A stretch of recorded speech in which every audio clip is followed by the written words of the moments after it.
Bueno, toda una historia casi de película resumida en unos minutos. Juan, Julian Assange, ¿qué es en realidad? Porque algunos, y Snowden publicó, es un atentado contra el periodismo, digamos, algunos lo dicen que efectivamente es un periodista que tenía información para contar y que la contó, y otros, bueno, que justamente no, que era un hacker y que incumplió con la ley al revelar esta información. Bueno, uno puede hacer las dos lecturas. Obviamente Assange es un hacker y es un síntoma de los tiempos que corren, donde con muchas habilidades computacionales vos podés poner en jaque a un gobierno. Es decir, en ese sentido, Assange plantea una nueva geopolítica mundial en la que uno puede publicar los documentos internacionales de un país como los Estados Unidos abiertamente. En ese sentido, lo que hizo Assange fue desafiar abiertamente el orden mundial. Y eso, por supuesto, le trajo consecuencias. En este contexto, donde cambia también la geopolítica para el Ecuador, después del cambio de gobierno, se transformó en una piedra en el zapato para el gobierno de Moreno y ahora, bueno, el cambio geopolítico en Ecuador lo condena a Assange, ¿no? Claro, un gobierno de Lenín Moreno que quiere acercarse a Estados Unidos, ¿no? Exacto. Correa estaba, digamos, en otro lugar. Correa planteaba una rivalidad con los Estados Unidos y en este contexto, en el momento en que la policía británica empieza a perseguir a Assange hace varios años, ve la oportunidad de plantear como un desafío mundial. Pero bueno, esto también le trae costos. Es decir, Assange es no solamente resistido por los Estados Unidos, que es su principal enemigo, pero además varios países se sienten incómodos ante la posibilidad de que documentos archivados, clasificados de seguridad nacional aparezcan en la luz, ¿no? Claro, ¿cuáles son estos países? Bueno, por ejemplo, uno de los argumentos que dio Ecuador para rescindirle la ciudadanía y el asilo a Assange, porque hace poco le dio ciudadanía ecuatoriana, es que Wikileaks había publicado documentos secretos sobre el Vaticano. Entonces eso a la política exterior ecuatoriana, que quiere un acercamiento con los Estados Unidos, le trae problemas. Claro. Una de las, digamos, de las causas de este quite del asilo político que también mostraba Moreno, tiene que ver con que no cumplió con las leyes que tienen que ver con justamente el asilo político, de no cumplir con su encierro y con determinadas situaciones.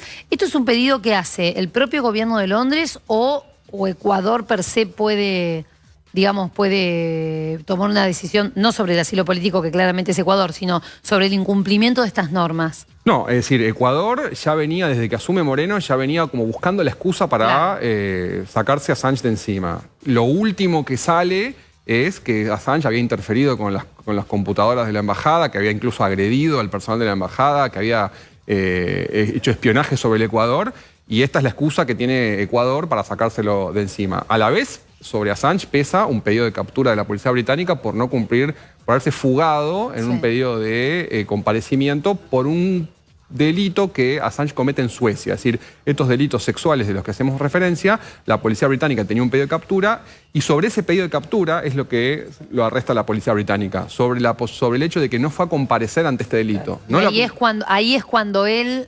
pide el asilo.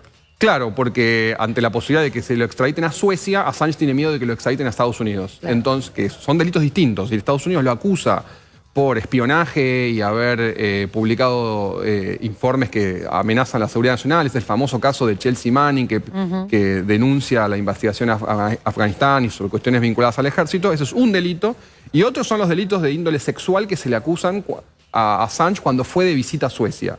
La policía británica tenía orden de detención sobre estos últimos, sobre este último es el que está operando la policía británica. Que en realidad ni siquiera es sobre el delito, es sobre no haber ido a comparecer a la comisaría por ese tema, por haberse fugado. Lo interesante es que Suecia no es que ya no insiste con ese tema, es decir, el caso sueco está como inactivo. No prescribió, Suecia debería volver a reiniciar el trámite, pero lo cierto es que Suecia había como abandonado esta cuestión, así que lo están arrestando por una cuestión que Suecia ya ni siquiera persigue. La política británica, las autoridades británicas han dicho que no lo van a extraditar a Estados Unidos.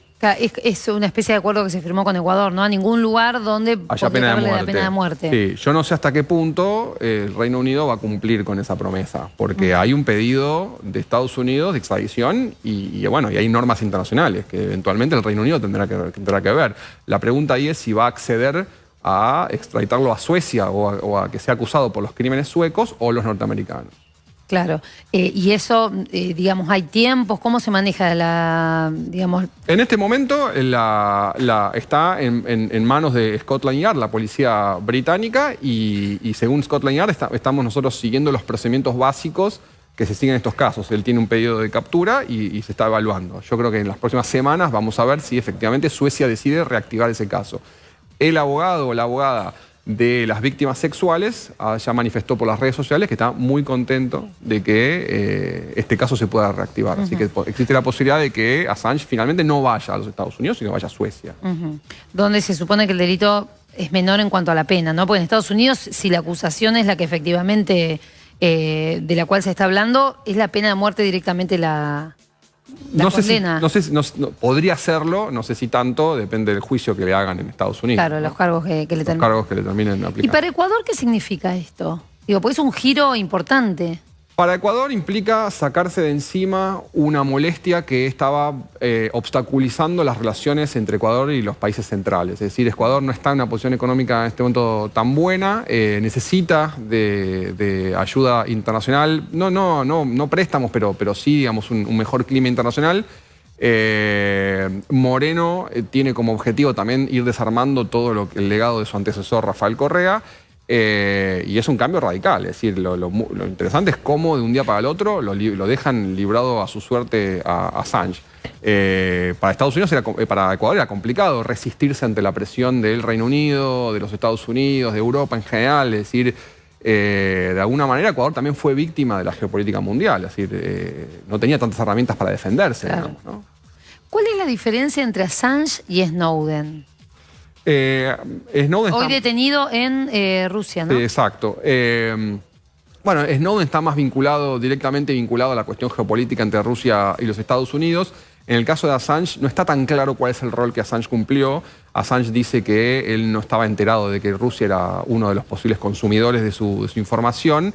Pero bueno, en algún punto también me parece que son parte de esto que estamos viendo. Es decir, cómo en un mundo que se va tecnificando cada vez más y donde casi todo está depositado en computadoras, todo eso es material que puede ser violado. Sí, sí, y claramente puede ser violado, digo, ¿no? Los países también tienen que empezar a ver la manera de empezar a cuidar esta información. Juan, gracias. No, muchas gracias a ustedes. Muy amable. Seguimos.